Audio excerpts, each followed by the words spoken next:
আসসালামু আলাইকুম। বাংলা সংবাদে সবাইকে স্বাগত জানাচ্ছি। আমি চিন্তিয়া হক। শুরুতেই সংবাদ শিরোনাম।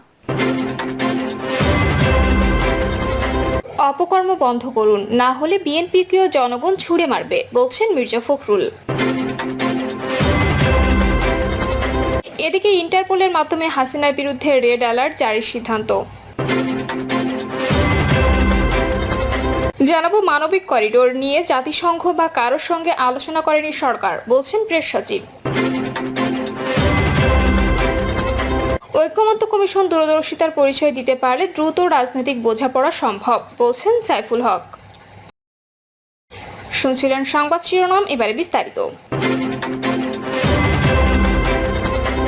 অপকর্ম বন্ধ করুন, না হলে বিএনপিকেও জনগণ ছুড়ে মারবে, বলছেন মির্জা ফখরুল। বিএনপির মহাসচিব মির্জা ফখরুল ইসলাম আলমগীর বলেছেন, বিএনপি নেতাকর্মীরা যেন আওয়ামী লীগের মতো অন্যায় না করে, এতে মানুষ ভালোবাসবে না। দলের কোনো নেতাকর্মী অন্যায় করলে যাতে জেলার নেতারা তাদের শক্ত হাতে দমন করে অথবা পুলিশের হাতে তুলে দেয়, তাই অপকর্ম বন্ধ করুন, না হলে আওয়ামী লীগের মতো বিএনপিকেও জনগণ ছুড়ে মারবে।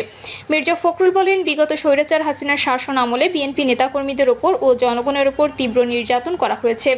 গুম, খুন, ভিত্তিহীন মামলা, লুটপাট, টাকা পাচার, বাক স্বাধীনতা হরণ, ভোট চুরি করেছে।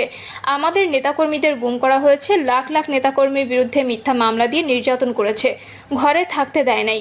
আমরা তো কোথাও পালিয়ে যাই নাই, আদালতে মিথ্যা মামলা আইনের মাধ্যমে ফেঁসে করেছি, উকিল ধরে জামিন নিয়েছি। আপনি পালিয়ে আছেন কেন? আপনিও মামলা লড়েন, আপনি দেশে এসে দাঁড়ান না দেখি। জনগণের উদ্দেশ্যে বিএনপির মহাসচিব বলেন, আপনারা অনেকে মনে করেন স্বৈরাচার শেখ হাসিনা আবারও দেশে ফিরে আসবে। তিনি তো 15 বছর দেশের প্রধানমন্ত্রী ছিলেন, তার বাবা শেখ মুজিবুর রহমান বিখ্যাত মানুষ ছিলেন, তার তো দেশ থেকে পালানোর কথা ছিল না। তিনি পালালেন কেন?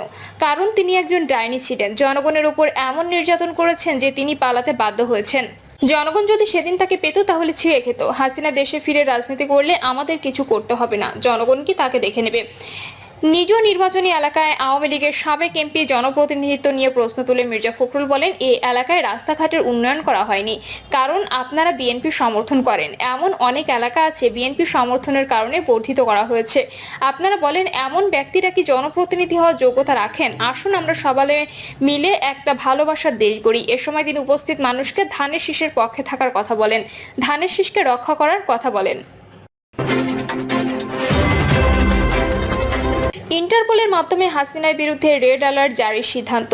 ক্ষমতাচ্যুত প্রধানমন্ত্রী শেখ হাসিনা এবং তার সরকারের সাবেক মন্ত্রী সহ যারা বিদেশে আছেন তাদের দেশে ফেরাতে ইন্টারপোলের মাধ্যমে রেড অ্যালার্ট জারির সিদ্ধান্ত নিয়েছে দুর্নীতি দমন কমিশন।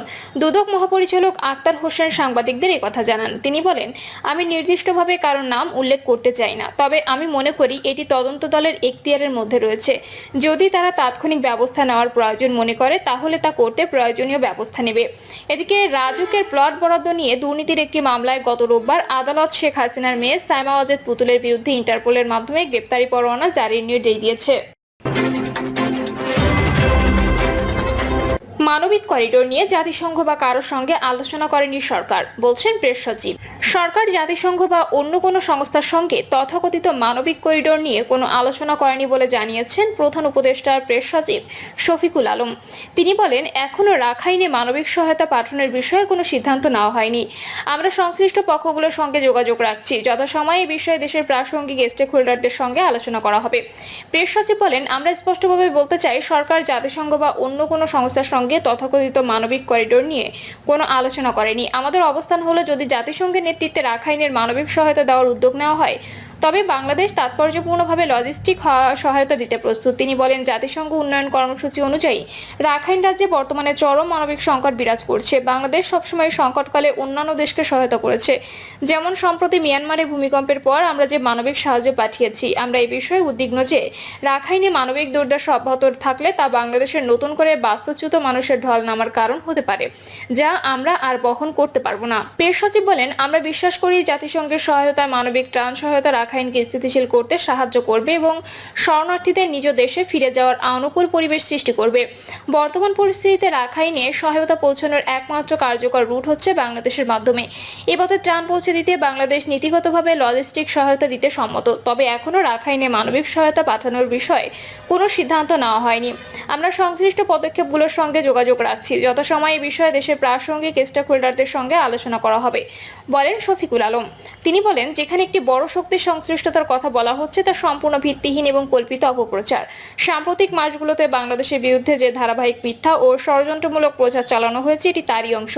এই ধরনের অপপ্রচার আমরা আগেও দেখেছি, এখনো চলছে। ঐক্যমত্য কমিশন দূরদর্শিতার পরিচয় দিতে পারলে দ্রুত রাজনৈতিক বোঝাপড়া সম্ভব, বলছেন সাইফুল হক। অনেক সংস্কারের রাজনৈতিক দলগুলোর বোঝাপড়া আছে জানিয়ে বিপ্লবী ওয়ার্কার্স পার্টির সাধারণ সম্পাদক সাইফুল হক বলেছেন, যেহেতু রাজনৈতিক দলগুলোর জনপরিসরে কমিটমেন্ট আছে, জনগণের কাছে অঙ্গীকার আছে, সে কারণে জাতীয় ঐক্যমত্য কমিশন প্রজ্ঞা ও দূরদর্শিতার পরিচয় দিতে পারলে আগামী জুনের মধ্যে রাজনৈতিক দলগুলোর মধ্যে বোঝাপড়া তৈরি হবে। ন্যূনতম জাতীয় ঐক্যমত্যের প্রশ্নে সবাই একমত হবে। এটি হবে ছাত্র জনতার গণ অভ্যুত্থানের রাজনৈতিক অর্জন। বিপ্লবী ওয়ার্কার্স পার্টির সাধারণ সম্পাদক বলেন, আমরা পুরানো জামানায় ফিরতে চাই না, যে ব্যবস্থায় একটা দলকে চূড়ান্ত কর্তৃত্ববাদী দলে পরিণত করে, দলের নেতৃত্বকে চূড়ান্ত ফ্যাসিবাদী দুঃশাসককে পরিণত করে। তিনি বলেন, এবারকার ছাত্র শ্রমিক জনতার গণ অভ্যুত্থানের ম্যান্ডেট হচ্ছে সেই জামানা থেকে পার হয়ে একটি গণতান্ত্রিক অভিযাত্রা শুরু করব। মানুষের ভোট ও গণতান্ত্রিক অধিকার নিশ্চিত করব। 16 বছর ধরে মানুষ যে নির্বাচনের জন্য অপেক্ষা করছে, এবারকার সংস্কার ও নির্বাচন একসঙ্গে বিবেচনা করে বাংলাদেশ সামনের দিকে এগিয়ে যাবে। জুলাই গণ অভ্যুত্থানের 16 বছরের ফ্যাসিবাদ বিরোধী লড়াইয়ের কথা তুলে ধরে সাইফুল হক বলেন, আন্দোলনের মাধ্যমে মানুষের বিশাল প্রত্যাশা তৈরি হয়েছে, তা যেন হতাশায় পরিণত না হয়, দুঃস্বপ্নে পরিণত না হয়। আমরা সে লক্ষ্যে সবাই কাজ করছি। তিনি বলেন, আমরা এমন একটি সংবিধান দেখতে চাই যেখানে মানুষের রাজনৈতিক, ধর্মীয়, সামাজিক মতাদর্শ ও সাংস্কৃতিক বিশ্বাসের কারণে রাষ্ট্র নাগরিক অধিকার থেকে বঞ্চিত করবে না। রাষ্ট্রের কাছে প্রতিটি নাগরিকের সাংবিধানিক ও নাগরিক অধিকার নিশ্চিত হবে। বিপ্লবী ওয়ার্কার্স পার্টির সাধারণ সম্পাদক বলেন, আমরা এমন একটা সংবিধান ও রাষ্ট্র ব্যবস্থা দেখতে চাই যেখানে কোনো ব্যক্তি বা দল ইচ্ছা করলে ক্ষমতাকে যা কিছু করবার লাইসেন্স মনে করবে না। ক্ষমতার স্বচ্ছতা, জবাবদিহিতা, জনগণের মুখোমুখি হওয়ার সাংবিধানিক এবং আইনগত গ্যারান্টি নিশ্চিত দেখতে চাই। তিনি বলেন, জাতীয় ঐক্যমত্য কমিশনের যেহেতু কোনো রাজনৈতিক এজেন্ডা নেই, বিশেষ কোনো পক্ষপাতিত্ব নেই, তাই গণতান্ত্রিক অভিযাত্রার পথে জনগণ ও রাজনৈতিক দলগুলোর গণতান্ত্রিক আকাঙ্ক্ষা পূরণে তারা সঞ্চালক হিসেবে ভূমিকা পালন করবে। আমরা কোথায় দাঁড়াবো? যেখানে ন্যূনতম জাতীয় ঐক্যের জায়গা সেখানে। এটা নিয়ে বেশি টানাটানি না করি, বেশি টানতে গেলে অনেক সময় দড়ি ছিঁড়ে যায়, সে কাজটা না করি। আন্দোলনের মাধ্যমে মানুষের বিশাল প্রত্যাশা তৈরি হয়েছে, তা যেন হতাশায় পরিণত না হয়, দুঃস্বপ্নে পরিণত না হয়। আমরা সে লক্ষ্যে সবাই কাজ করছি। তিনি বলেন, আমরা এমন একটি সংবিধান দেখতে চাই যেখানে মানুষের রাজনৈতিক, ধর্মীয়, সামাজিক মতাদর্শ ও সাংস্কৃতিক বিশ্বাসের কারণে রাষ্ট্র নাগরিক অধিকার থেকে বঞ্চিত করবে না। রাষ্ট্রের কাছে প্রতিটি নাগরিকের সাংবিধানিক ও নাগরিক অধিকার নিশ্চিত হবে।